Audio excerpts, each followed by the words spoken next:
Hi ඔයාලට ඉනිෂා මල්කොන් YouTube channel එකට ආදරෙන් පිළිගන්නවා. මම අද ඔයගලන්ට කියලා දෙන්න යන්නේ මෙන්න මේ වගේ ක්‍රිස්මස් කේක් එකක් හදාගන්න විදිහ.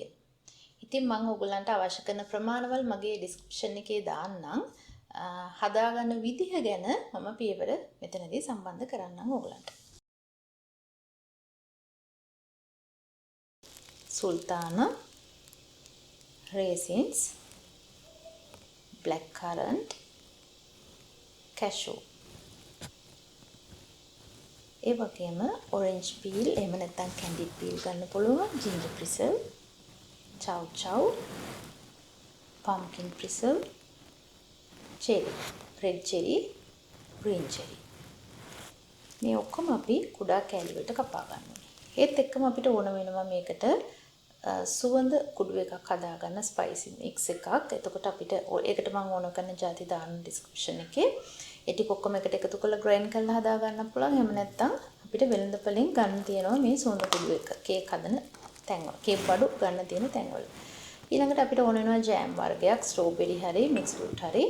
මම මෙතනදී බ්‍රැන්ඩි එසන්ස් එක පාවිච්චි කරනවා. මොකද මම ඒකට බ්‍රැන්ඩි පාවිච්චි කරන්නේ නැති නිසා මම නන ඇල්කොහොල් පාවිච්චි කරන්නේ නැති කේක් එකක් හදාගන්න. ඒකට මම ඔරෙන්ජ් ජූස් එකක් පාවිච්චි කරනවා. එතකොට ඒකට ඔරෙන්ජ් ජූස් එක මම ෆ්ලේවර් කරනවා බ්‍රැන්ඩි ෆ්ලේවර් එකෙන්. ඊළඟට තව අපිට ඕන වෙනවා එසන්ස් වර්ග කිහිපයක්.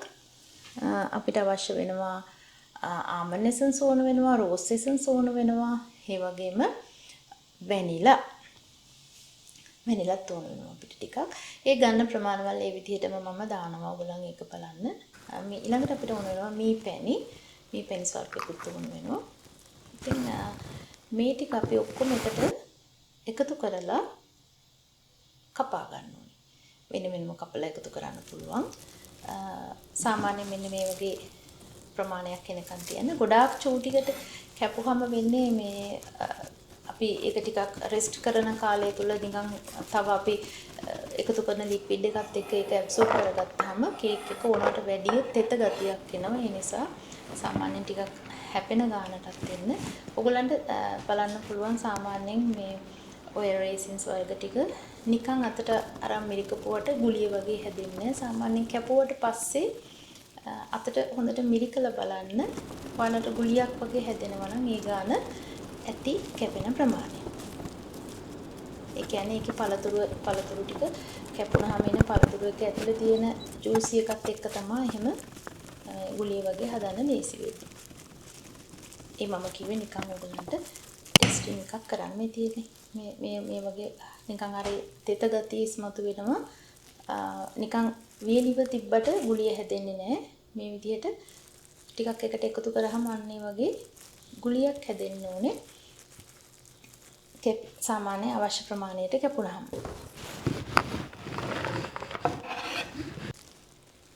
මේ ටික ඔක්කොම මම කපා ගන්නවා.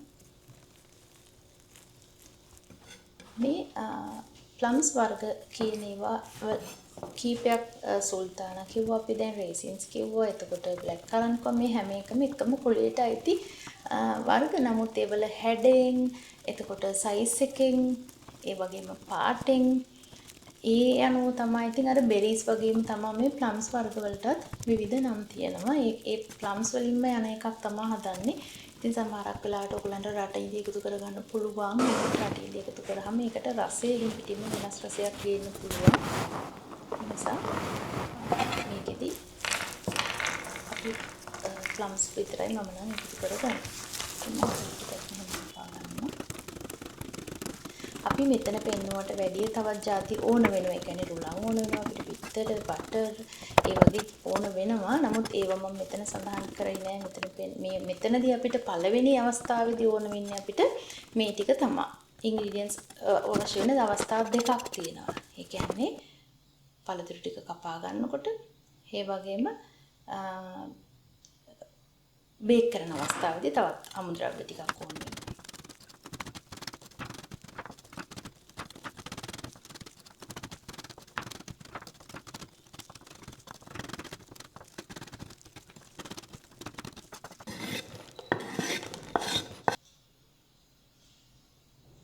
මේ අපි කපන්නේ ඔරෙන්ජ් පීල්. ඒ වගේම කැන්ඩිඩ් පීල් කියලාත් ගන්න පුළුවන් ඔයගලන්ට. මේ යන අමුද්‍රව්‍ය වලම සමානවම තමා වෙඩින් කේක් වලට යන්නේ. වෙඩින් කේක් වලදී গোল্ডන් වෙඩින් කේක් වලදී අපි මේවා ටිකක්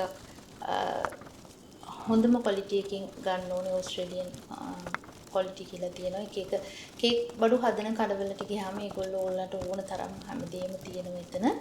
ඒ විදිහට කතා කරලා කියලා ඔයගලගේ අවශ්‍යතාවය කිව්වහම එතනින් ගන්න පුළුවන්.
මෙතනදී ඔයගලන්ට චෙරි වර්ග වගේම තව ඔයගලන්ට කේක් එක ලස්සන කරගන්න ටුටි ෆෘටි කියලා ඔයගොල්ලෝ අහලා තියෙනවා නේද? ඒවත් එකතු කරගන්න පුළුවන්. මම නම් මෙතනදී දැම්මේ නැහැ. මොකද මම කලින් අවුරුදු වල ක්‍රිස්මස් කේක් එක ඔයගලන්ට කලිනුත් දාලා තියෙන එකක්. ඒකම ටුටි ෆෘටි එකතු කරපු එකක්.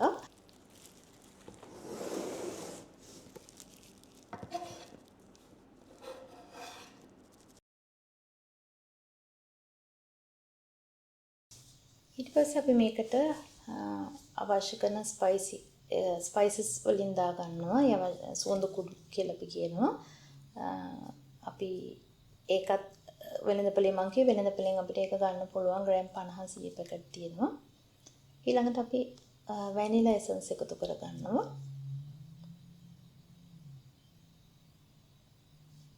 මේ අපි මේ අවස්ථාවේදී එකතු කර ගන්නවා වගේම ඕගොල්ලන් දැන් මේ කේක් එක බේක් කරලා අපි ටික දවසක් තියෙනවනේ. එතකොටත් අපිට පුළුවන් අවශ්‍ය කරන කේක් එක පෙඟවීමක් කරනවා අපි ටික සෙනින් සරේට. එතකොටත් අපිට පුළුවන් එසන්ස් චුට්ටක් එකතු කරන්න. හැබැයි ආමන්ඩ් එසන්ස් නම් ගොඩාක් වැඩි කරගන්න එපා. ඕගොල්ලෝ ගන්න ප්‍රමාණය අනුව මේවා කරගන්න පුළුවන්. ආමන්ඩ් එසන්ස් නම් තේ හැඳි භාගයක් විතර ඇති. මෙතන මගේ මේ ස්පූන් එක ඇඩ්ජස්ට් කරන්න පුළුවන් තේ හැඳි කාල භාගේ. ඒ එකම මේ ලෙවල් එකට මට ඒක වෙනස් කරගන්න පුළුවන්. මම තේ හැඳි භාගයක් වගේ තමයි එකතු කරේ. රෝසස් නම් මම තේ හැඳි 3 කාලක් විතර වගේ එකතු කරනවා. තේ හැඳක් එකතු කරත් ප්‍රශ්නයක් නැහැ.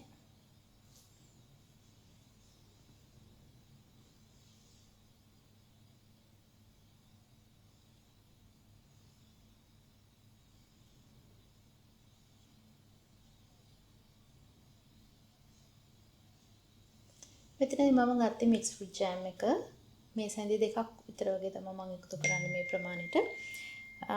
ඕගොල්ලන්ගේ සාමාන්‍යයෙන් පයිනැපල් ජෑම් නම් වැඩි ගන්න එපා.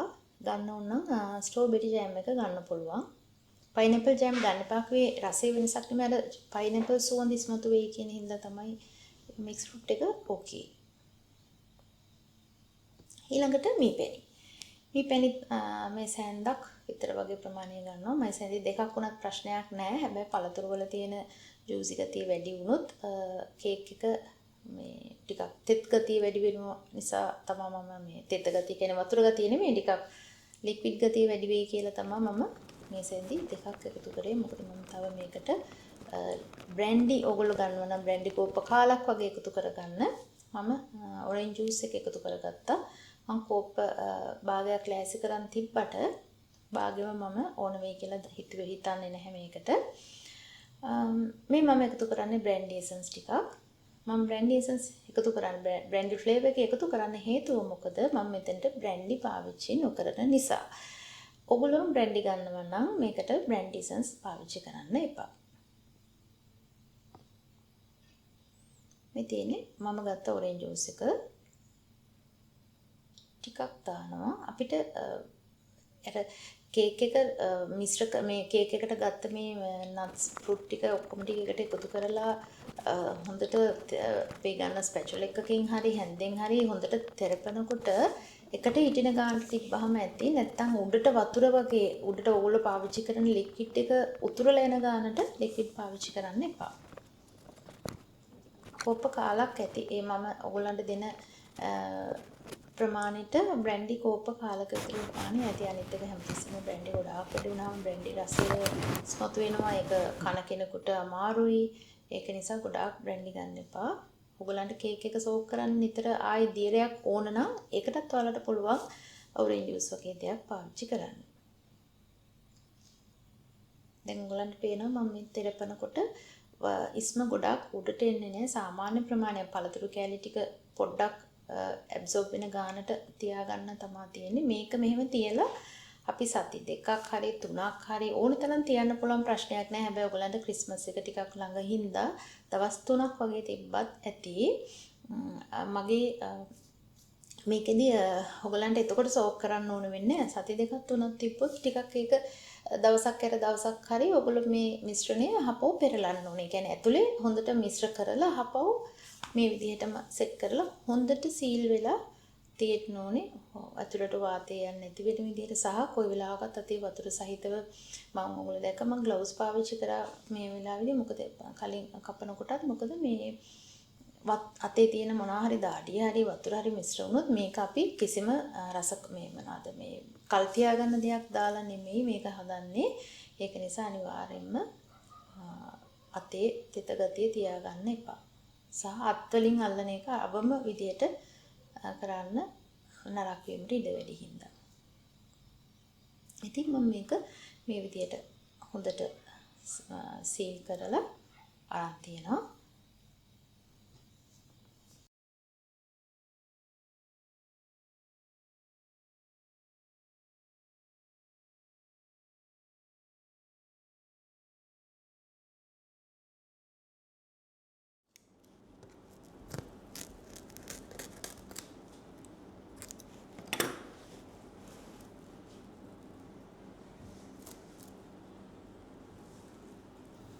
මේ විදිහට උඩින් වහන්න කලින් අන්තිමටම ලේ එකක් ක්‍රීම් රැප් එකකින් දාලා තියෙන තරමට වඩා හොඳයි. මොකද ඕනම දෙයක් නරක වෙන්න බලන්නේ වාතයේ තියෙන ඔක්සිජන් එකත් එක්ක ගැටෙන විදිහට තමයි තියෙන නිසා තමයි පුළුවන් තරම් මේක සීල් කරලම තියන්න කියන්නේ.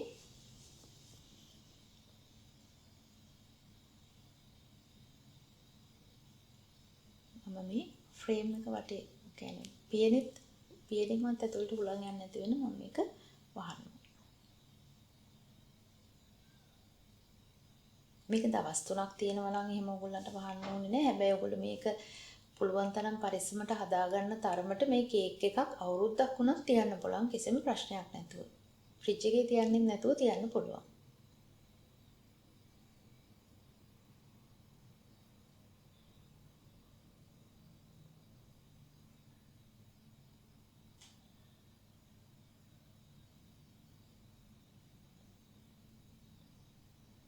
ඉතින් මේක මම මේ විදිහට අරන් තියෙනවා. සතියක් දෙකක් තුනක් වෙන්න පුළුවන්. කිසිම ප්‍රශ්නයක් නැහැ. මාසයක් තියන්න පුළුවන්. ඔයගොල්ලන්ට තියෙන කාලය අනුව ඔයගොල්ලන්ට තියලා හදා ගන්න පුළුවන්.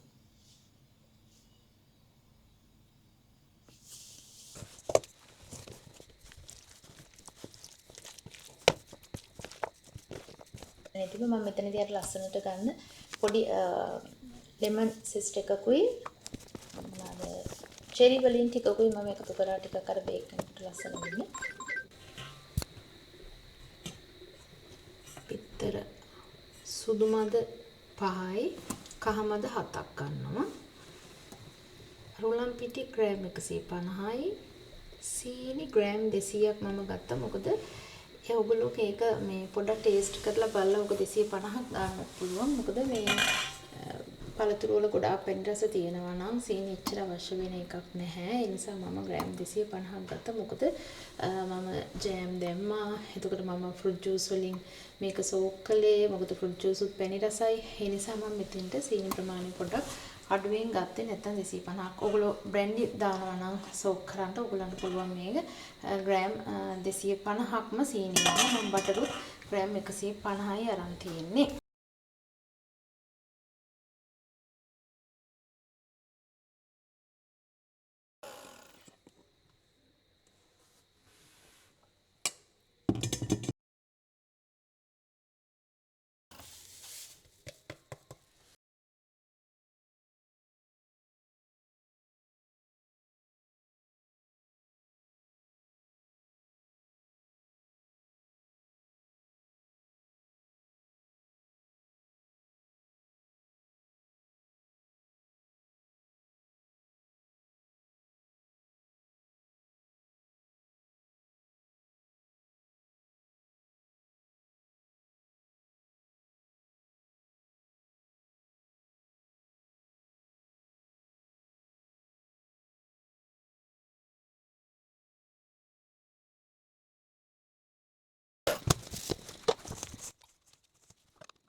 එතනදී ඔයගොල්ලෝ කේක් එක බේක් කරන්න ගන්න තැටිය ගැනත් කියන්න ඕනේ. තැටිය හොන්ට ලයිනින් කීපයක් දාගන්න. මොකද හේතුව තැටිය මේ එක ලයිනින් එකක් විතරක් තිබ්බොත් කේක් එක කරවෙන්න බලනවා. ඒ වගේම තමයි ගොඩාක් උස තැටි ගත්තට ඔයගොල්ලෝ ගොඩාක් උසට දාගන්න එපා මේ කේක් එක. එහෙම වුණා වෙන්නේ ගොඩාක් වෙලා අර මැද බේක් වෙනකන් තියන්න වෙනවා. අනිත් එක පළතුරු වල තියෙන පැණි ස්වභාවයේ හින්දා ගොඩාක් වෙලා තිබ්බාම කේක් එක කරවෙන්න තියෙන ඉඩකඩ වැඩි සහ පාටත් ගොඩාක් තද වෙන්න බලනවා. ඒ නිසා අඟල් 1මාරක් විතර වගේ ඝනකමට හිටින්න දැම්මහම ඇති තැටියකට. ඉතින් කැමති තැටියකට පාවිච්චි කරන්න. මම අටේ තැටියකටයි මේ oven එකේ තියෙන tray එකටයි දෙකටම දාලා තමයි මම මේ බේක් කරගෙන තියෙන්නේ. ඉතින් බේක් කරගෙන ඉවර වෙලා ඔයගොල්ලන්ට පුළුවන් කෑලි කඩලා කුඩු කරලා පෙට්ටියකට දාලා කෑලි කපන්න ගන්න දවස වෙනකම්ම සතියක් හරි දෙකක් හරි සති තුනක් හරි ඕන තරම් කල් තියාගන්න. ඉතින් ඒක ගොඩාක් ඩ්‍රයි නම් ඔයගොල්ලන්ට කෑලි කපන දවස් ඉති වෙනකොට බලලා පුළුවන් ඒක තව සිරප් වර්ග හරි වයින් හරි දාන්න. මේ තියෙන්නේ මාසිපන් අයිසින් එක හදන්න යන්නේ දැන්. අයිසින් සුගර් සහ ආමන්ඩ් පිටි අරන් තියෙන්නේ සම ප්‍රමාණ වලින්. බිත්තර සුදු මදයක් අරන් තියෙනවා. ආමන්ඩ් එසන්ස් අරන් තියෙනවා. ඉතින් මේක දාලා අපි හදාගන්න යන්නේ මාසිපන් අයිසින් එක. ඒතකොට මම මෙතනදී අරන් තියෙන්නේ ඇත්තටම ආමන්ඩ් පිටි විතරයි ගත්තේ. මොකද කජු පිටි දැම්මේ නෑ. කැමති අයට පුළුවන් මේකට කජු පිටි දාන්න. කජු කුඩු කරලා අරගෙන. එතකොට සම ප්‍රමාණ වලින් අරන් තියෙන්නේ. එතනදී ඔයාලට මේක අතේ නොවැළෙන බුලියක් වගේ හදාගන්න තමයි තියෙන්නේ පිටි සාරු දාලා. එක් වයිට් එකෙන් දාන්න කහමද මිශ්‍ර කරගන්න එපා. අයිසින් එක පාට වෙනස් වෙනවා එතකොට. මේ විදිහට හදලා ඔයාලට කැමති දවසක් කියන්නේ කලින්ම හදලා තියාගන්න පුළුවන් කිසි ප්‍රශ්නයක් නැහැ. ඕන වෙලාවට අරගෙන කේක් එකත් අරගන්නවා. ඊට පස්සේ අයිසින් එකත් හදලා තියාගත්තාම ලේසියි. මේ තියන්නේ මම කලින් බේක් කරලා තියාගත්ත කේක් එක. මම මේක කිසිම විදිහකින් ඊට පස්සේ හපව් සිරප් වර්ග දාලා මුකුත් කරේ නැහැ. කුඩු කරලා මම එදා මේ බොක්ස් එකට දාලා හොඳට සීල් වෙන්න දාලා තියෙන්නේ. කැමති නම් ඔයාලට ඩ්‍රයි නම් විතරක් පුළුවන් දාගන්න මොනවා හරි වයින් හරි එහෙම නැත්නම් බ්‍රැන්ඩි හරි ජෑම් හරි මේ පෙනි හරි මොනවා හරි. මේ තියෙන්නේ මම මේ කේක් කෑල්ලකට ඕන කරන සයිස් හදාගන්න විදිය මම මේ ඔයගලන්ට පෙන්නන්නේ. ඉතින් ඒ ඔයගලන්ගේ ළඟ තියෙන කේක් බ්ලොක් එක ට්‍රේ එකත් එක්ක එන බ්ලොක් එක අනුව ඔයගලන්ට පුළුවන් කෑල්ලේ සයිස් එක තීරණය කරන්න 2.2ද 2.1ද කියලා. ඉතින් මේ මගේ ළඟ තියෙන බ්ලොක් එක 2.2 එකක්. දෙකකට වැඩිය චුට්ටක් අඩුයි කියලා මට හිතෙනවා මැනලා බලුවාම නම්. නමුත් ප්‍රශ්නයක් නැහැ. ඔයගලන්ට දැන් ඒකත් උසින් වැඩි කේක් කෑල්ලක් උරුත් අඟල් එකමාර දෙක වගේ නිකන් ටිකක් උස වැඩි වුණොත් ගොඩක් ප්‍රමාණය කේක් ප්‍රමාණයක් යනවා. ඉතින් මම මේ පෙන්වන්නේ ඔයාලට අපිට එකම බ්ලොක් එකට උනත් සයිස් කීපයකින් කියන්නේ බර අණුව වෙනස් කරලා හදා ගන්න පුළුවන් කේක් ප්‍රමාණය. ඉතින් ග්‍රෑම් 60 ග්‍රෑම් 50 ග්‍රෑම් 40 වෙන විදිහට තමයි මම මේ ගුලි කඩාගන්නේ. ඉතින් ඔයගලන්ට පුළුවන් එකම බ්ලොක් එකට බර වැඩි කරනවා නම් බර වැඩි ගුලියක් දැම්මොත් ඔයගලන්ට පුළුවන් කේක් කෑල්ල උසට හදාගන්න. බර අඩු එකක් දැම්මොත් කේක් කෑල්ල ටික උසින් අඩු කේක් එකක් තමයි එන්නේ. ඉතින් මේ බලන්න මම කිසිම සිරප් එකක් දාලත් නැතුව හොඳට තෙල් ගතියට තියෙනවා. දැන් ඔබ කුඩු වශයෙන් තිබ්බොත් හිතෙන්නේ කේක් කෑල්ල සෙට් වෙන්නේ නැහැ කියලානේ. නමුත් බලන්න කේක් කෑල්ල එකට එක හොඳට තෙරපෙනකොට හොඳට සීල් වෙලා සෙට් වෙලා හිටිනවා.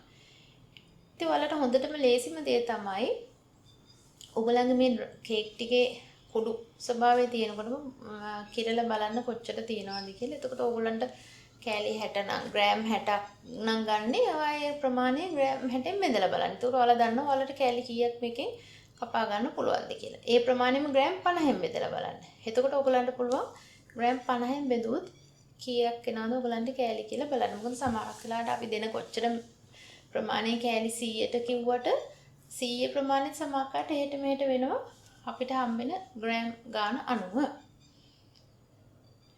ඉතින් ඔන්න ඔය තියෙන්නේ 60 50 40 කියන බර සයිස් එක තමයි මෙතනදී යන්නේ. ඉතින් මම හදාගත්තේ ග්‍රෑම් 60 ටිකකුයි 50 ටිකකුයි. මම 60 ටික දානවා කේක් මෝල්ඩ් එකේ මැද බ්ලොක්ස් ටිකට. 50 කෑලි ටික දානවා බටේ ටිකට.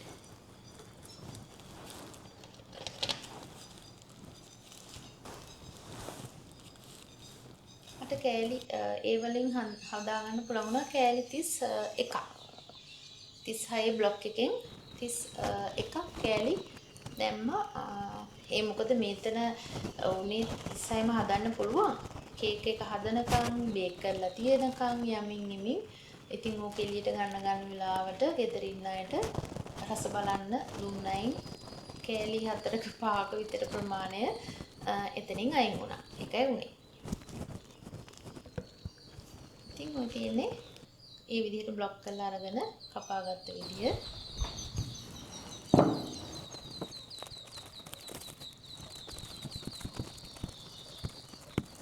මේ තියෙන මාසිපන් අයිසින් එක තුනී කරගන්න. ඉතින් ගොඩක් තුනීට ගන්නත් පුළුවන්. නමුත් ගොඩාක් තුනී කරගන්න එපා. මේ තියෙන මගේ පැච් වගේ පේන්නේ. මම මේ ටර්කි වලින් ගෙනාපු ආමන්ඩ් මීල් එකක් අරන් තිබුණේ. ඒකේ ටිකක් පොතු තිබුණා තැන් වල. මම ඉතින් ඒවා අයින් කරේ නෑ. මම එහෙමම ගත්තා ආමන්ඩ් ඇටේ පොත්තේ කොටස් තිබුණේ. මේ විදිහට මම මේ කේක් එකේ බ්ලොක් එකේම සයිස් එකට කපලා වැඩි ටික කපලා අයින් කරනවා.